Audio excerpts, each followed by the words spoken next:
ഇതിപ്പോഴൊരു ട്രെൻഡാണെന്ന് തോന്നുന്നു. മകൾ പ്രസവിച്ചാൽ അമ്മ അറിയില്ല എന്നുള്ളത്. ഞാൻ അനുവിനോട് ചോദിച്ചപ്പോൾ അവൾ പറയുകയാണ്, പ്രസവം എന്ന് പറഞ്ഞാൽ ഓർക്കാൻ കൂടി വയ്യ. അതും കഴിഞ്ഞ് ഒന്ന് എണീറ്റ് ഒന്ന് നടക്കാനായിട്ട് 4 പേര് വേണം താങ്ങാനായിട്ട്. ഇതൊക്കെ എങ്ങനെ സാധിക്കുന്നു? ഇവളുമാരെയൊക്കെ സമ്മതിക്കണമെന്ന്, വധശിക്ഷ വാങ്ങിച്ചു കൊടുക്കണമെന്ന് പറഞ്ഞ് അവൾ ശബ്ദമിടറി അങ്ങോട്ട് പോയി. 23 വയസ്സുള്ള അനീഷയും അവളുടെ 25 വയസ്സുള്ള സുഹൃത്ത് ഫവിനും 4 വർഷത്തിനിടയിൽ 2 നവജാത ശിശുക്കളുടെ കൊലപാതകവുമായി ബന്ധപ്പെട്ട് അറസ്റ്റ് ചെയ്യപ്പെടുന്നു.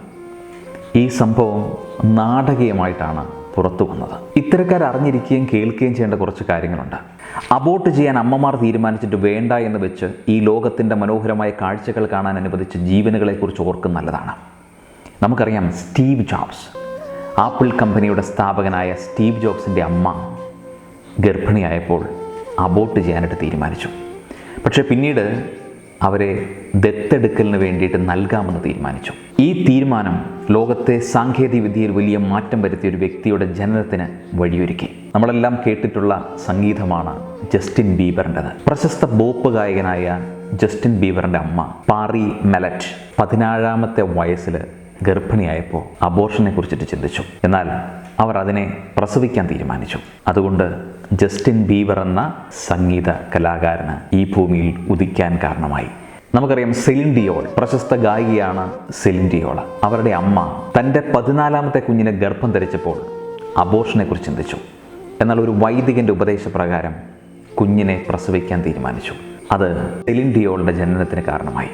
ഇനിയുമുണ്ട് ഒരുപാട് പേരുകൾ പറയാൻ. പ്രസവിച്ചതിന് ശേഷം കൊല്ലുന്നത് എന്ത് മനസ്ഥിതിയാണ് എന്ന് എനിക്കറിയില്ല, മനസ്സിലാവുന്നില്ല. ഇത്തരം ക്രൂരതകളൊക്കെ ചെയ്യാൻ ആലോചിക്കുന്നതിന് മുമ്പ് മറ്റുള്ളവരുടെ ജീവിതം കൂടി ഒന്ന് പഠിക്കാൻ ശ്രമിക്കുന്നത് നല്ലതെന്ന് പറയാം. ഈ ഭവിൻ ലഹരിയുടെ ഉന്മാദത്തിൽ പുതുക്കാട് പോലീസ് സ്റ്റേഷനിലേക്ക് പോയി. 2 ശിശുക്കളുടെ അസ്ഥികൂടവും അതിൻ്റെ അവശിഷ്ടങ്ങളുമൊക്കെ അടങ്ങിയ ഒരു ബാഗുമായിട്ടാണ് പോകുന്നത്. തൻ്റെ കാമുകിയായ അനീഷ കുഞ്ഞുങ്ങളെ കൊന്നുവെന്ന് ആരോപിച്ചു. ഫേസ്ബുക്കിലൂടെ പരിചയപ്പെട്ട ഇവർ അനീഷയുടെ അമ്മയുടെ എതിർപ്പിനെ മറികടന്നിട്ടാണ് ബന്ധം തുടർന്നത്. അമ്മയ്ക്ക് അനീഷയുടെ ഗർഭധാരണത്തെക്കുറിച്ചിട്ടോ മരണത്തെക്കുറിച്ചിട്ടോ അല്ലെങ്കിൽ കൊലപാതകത്തെക്കുറിച്ചിട്ടോ യാതൊരു അറിവും ഉണ്ടായിരുന്നില്ല. പത്രമാധ്യമങ്ങൾ വീട്ടിൽ വരുമ്പോൾ, പോലീസ് വരുമ്പോൾ, അതിനുശേഷം മാത്രമാണ് അറിവ്. സമൂഹമോ കുടുംബമോ ഉണ്ടാക്കിയ സമ്മർദ്ദങ്ങൾ, ബന്ധത്തിൻ്റെ രഹസ്യ സ്വഭാവം അല്ലെങ്കിൽ പിന്തുണയുടെ അഭാവം ഈ ദുരന്തത്തിലേക്ക് നയിച്ചിട്ടുണ്ടാകാം എന്ന് എനിക്ക് തോന്നുന്നു. വിചിത്രമായിട്ട് തോന്നിയത് ഭവിൻ അസ്ഥികൂടം സൂക്ഷിച്ചു വെച്ചത് എന്തിനായിരിക്കും എന്നുള്ളതാണ്. ഒരുപക്ഷെ ഒരു ടോക്സിക് റിലേഷൻ ആയിരിക്കാം. അവളെ സ്വന്തമാക്കാൻ, ആയുധമായി ഉപയോഗിക്കാൻ. അല്ലെങ്കിൽ പിന്നെ എന്തിനാണ് ആ അസ്ഥികൂടം ഒരു കവറിനാക്കി അവൻ ഇത്രയും കാലം സൂക്ഷിച്ചു വെച്ചത്? ഫേസ്ബുക്കിൽ തുടങ്ങിയ ആ പ്രണയം കുടുംബത്തിൻ്റെ എതിർപ്പിനെ മറികടന്ന് തുടർന്നു എന്നത് യാഥാർത്ഥ്യമാണ്. പക്ഷേ ആ ബന്ധത്തിൻ്റെ നിഴലിൽ 2 കുഞ്ഞുങ്ങൾ ജനിച്ചു. 2 കുഞ്ഞുങ്ങൾ ഈ ലോകത്തിൻ്റെ വെളിച്ചം കാണാതെ പോയി. ആദ്യത്തെ കുഞ്ഞിൻ്റെ മരണം സ്വാഭാവികമായിരുന്നോ? അറിയില്ല. 2ാമത്തെ കുഞ്ഞിൻ്റെ ശ്വാസം മുട്ടിച്ചു കൊന്നു എന്നാണ് പറയപ്പെടുന്നത്. അതും അറിയില്ല. എന്തായിരിക്കും ഒരു യുവതിയെ, ഒരു മനുഷ്യനെ ഇങ്ങനത്തെ ഒരു പാതയിലേക്ക് നയിച്ചത് എന്ന് ചിന്തിക്കുമ്പോൾ കുറച്ച് കാര്യങ്ങൾ നമ്മൾ അറിഞ്ഞിരിക്കണം. പ്രണയം, ബന്ധങ്ങൾ ഇവ സുന്ദരമാണ്. പക്ഷേ അവയ്ക്ക് പിന്നിൽ ഒരുപാട് വേദന ഉണ്ടാവാം. നിന്റെ ബന്ധങ്ങൾ നീ എത്രത്തോളം സത്യസന്ധരാണ്, നിന്റെ പങ്കാളിയോട്, നിന്റെ കുടുംബത്തോട്, നിന്റെ ഹൃദയത്തോട്. അനീഷയ്ക്കും ഭവിക്കും ഒരുപക്ഷെ ആരോടും തുറന്നു പറയാൻ അല്ലെങ്കിൽ തുറന്ന് സംസാരിക്കാൻ കഴിഞ്ഞിട്ടുണ്ടാവില്ല. ഒരു നല്ല കൗൺസിലർ, ഒരു സുഹൃത്ത്, ഒരു കുടുംബാംഗം ആരെങ്കിലും കേട്ടിരുന്നെങ്കിൽ ഈ മരണപ്പെട്ടു പോയ 2 കുഞ്ഞുങ്ങൾക്കും ഈ ഭൂമിയിൽ ജീവിക്കാനും ഇതിൻ്റെ മനോഹരമായ കാഴ്ചകൾ ആസ്വദിക്കാനായിട്ടൊക്കെ അവസരം ലഭിക്കുമായിരുന്നു. കടുത്ത വെല്ലുവിളികളെ അഭിമുഖീകരിക്കുമ്പോൾ, സ്നേഹം നിയമവിരുദ്ധമായി കണക്കാക്കപ്പെടുമ്പോൾ, ത്യാഗം വലുതായി നിൽക്കുമ്പോൾ, ജീവൻ തന്നെ അപകടത്തിലാവുമ്പോൾ യഥാർത്ഥ നീ ആരാണെന്ന് പ്രകടമാകുന്നു.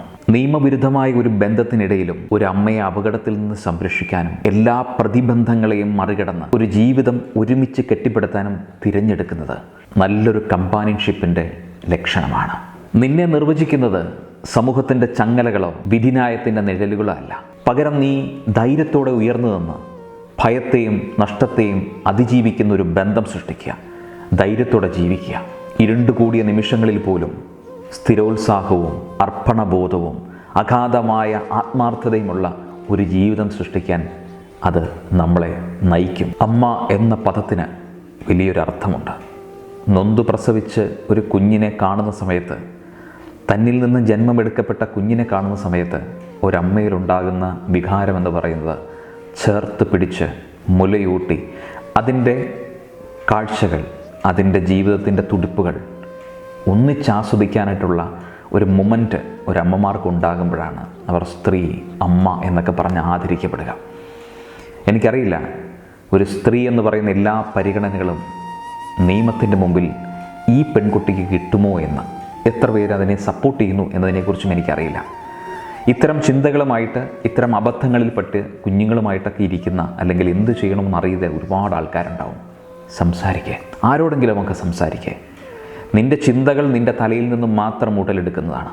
ചിലപ്പോൾ അതൊരു ഹെൽത്തിയായ ചിന്തയായിരിക്കണമെന്നില്ല. അതുകൊണ്ട് മറ്റൊരാളോട് സംസാരിക്കുന്ന സമയത്ത് നല്ല നല്ല ഹെൽത്തിയായി തോട്ടുകൾ കിട്ടിയെന്ന് വരാം. അത് പ്രൊഫഷണൽസിനെ കണ്ട് സംസാരിച്ചാൽ ഒരു പരിധിവരെ ജീവിതത്തിൽ വലിയ വലിയ മാറ്റങ്ങളുണ്ടാവും. Think positive. Have a great day.